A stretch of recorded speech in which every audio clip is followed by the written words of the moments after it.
আসসালামু আলাইকুম everyone and welcome back to my channel living on my own. আজকে আপনাদের অনেকগুলো কোয়েশ্চেনের আনসার আমি দিব। আপনারা অনেকেই প্রায়ই জানতে চান যে আমার পেজের এজ কত। তো আমার পেজের এজ হচ্ছে 2 বছর 4 মাস, একদম এক্স্যাক্টলি বলে দিয়েছি। অনেকে এই জিনিসটা ভাবে যে এত বছর ধরে কাজ করছি বা এত দিন ধরে কাজ করছি, তারপরেও কেন আমার ফলোয়ার্স এত কম, আমার ভিডিওর ভিউজ এত কম। তো এটা আসলে আমি বলতে চাচ্ছিলাম এটা নিয়ে। তো আজকের ভিডিওটা মেনলি এটা নিয়ে যে কেন আমার ফলোয়ার্স কম, কেন আমার ভিউজ কম এতদিন কাজ করার পরেও। প্রথমত আমি বলে রাখি যে আমি সবসময় নিজেকে নিয়ে বিজি থাকি আর কি। আমার ভিডিওতে ম্যাক্সিমাম শুধু আমার অ্যাক্টিভিটিসই দেখবেন, আমি আর নিজেকে ছাড়া অন্য কারো কোনো কিছু দেখাই না। আমার কন্টেন্টগুলো একদমই সিম্পল হয়। আমি বাসায় যা করছি, যে টুকটাক কাজ করছি, রান্নাবান্না করছি, বাসা থেকে যা কিছু করছি আর কি, সেটা আমি ভিডিও আকারে শেয়ার করি। আমার খুব একটা বাইরে যাওয়া হয় না, তো বাইরের অ্যাক্টিভিটিস আমার ভিডিওতে থাকেই না বলতে গেলে। এই জন্য আমার ভিডিওগুলো অনেক বোরিং টাইপের হয়, এটা আমি স্বীকার করি ভাই। আপনারা হয়তো বোর হয়ে যান, এজন্য হয়তো দেখতে পছন্দ করেন না, এটা একটা কারণ হতে পারে। এনিওয়েজ, তারপর হচ্ছে একটা জিনিস, আমি প্ল্যানফুলি ওইভাবে ভিডিও বানাই না। প্ল্যানফুলি বলতে আসলে ভিডিওর জন্য আমার এক্সট্রা ওইভাবে কিছু করা হয় না। আমি নর্মাল লাইফ যেভাবে লিড করি ঠিক সেটাই শেয়ার করি। ভিডিওর জন্য যে একটু অতিরঞ্জিত করে কোনো কিছু প্রকাশ করা বা শেয়ার করা ওইরকম না। ও আচ্ছা, আমি মেইন কথাটাই বলতে ভুলে গেছি। দেখছেন, মানে আমি গুছিয়ে কথা বলতে পারি না, এক টপিক নিয়ে কথা বলা স্টার্ট করে অন্যদিকে চলে যায়, এটাও কিন্তু একটা কারণ।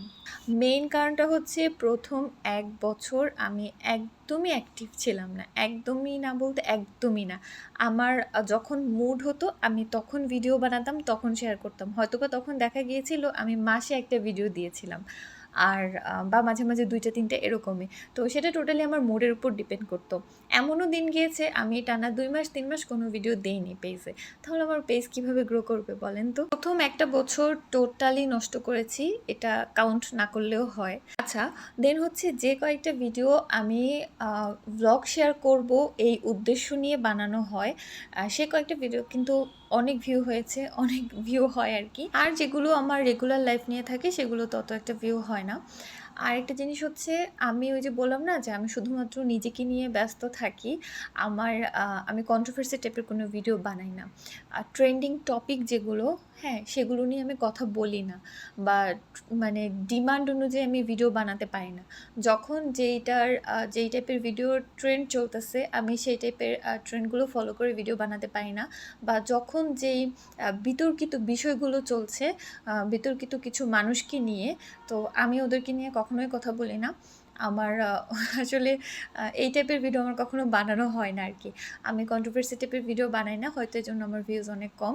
আরেকটা জিনিস হচ্ছে, আমি ক্যামেরার সামনে আসি না, সো আমার ফেস ভ্যালুটা নাই। ফেস ভ্যালুটা কিন্তু অনেক বড় একটা ব্যাপার এই অনলাইন প্ল্যাটফর্মে কাজ করার জন্য। সো এটাও একটা ফ্যাক্ট। দেন আরেকটা হচ্ছে, অনেক সময় আপনাদের অনেক টাইপের ভিডিওর ডিমান্ড থাকে, বাট আমি সময় সুযোগের অভাবে সেই ডিমান্ড অনুযায়ী ভিডিও মেক করতে পারি না, এটাও হতে পারে।